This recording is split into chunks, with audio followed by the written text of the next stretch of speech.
ভাত বহাই দিলোঁ। এইফালে ফুলকবি আলু অকণমান নিমখ আৰু হালধি দি বইল কৰি আছোঁ।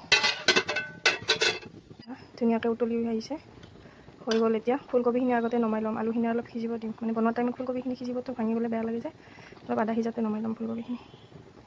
ফুলকবি নমাই দিলোঁ, আলুখিনি আৰু ভালকৈ সিজিব দিম।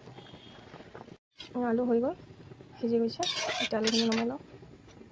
তিতা কেৰেলা আৰু আলুখিনি ভাজি ল'ম। পিঁয়াজো ইয়াতে একেলগে দি দিছোঁ। এয়া কেৰাহী পাতি দিলোঁ, গৰম হওক, হ'লে তেল দিম, তাৰপিছত বনাম। তিতা কেৰেলা বহাই দিওঁ।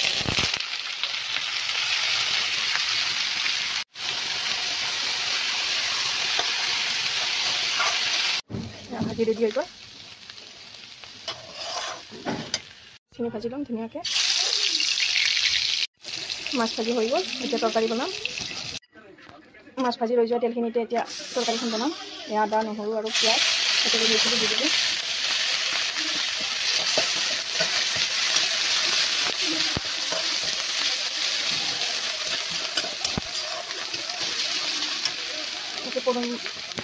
নিমখ দিম, পৰিমাণ অনুযায়ী নিমখ।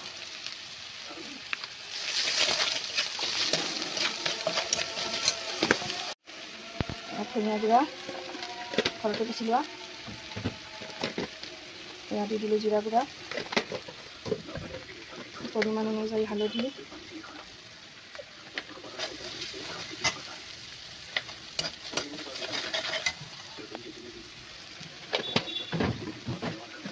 জলকীয়া গুড়ি,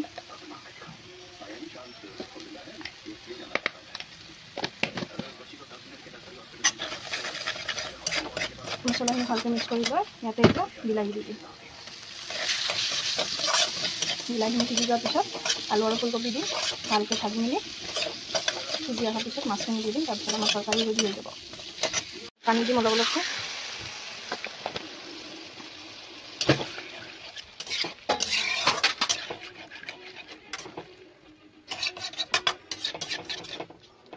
ঢাকি কেনে ৰাখি দিম।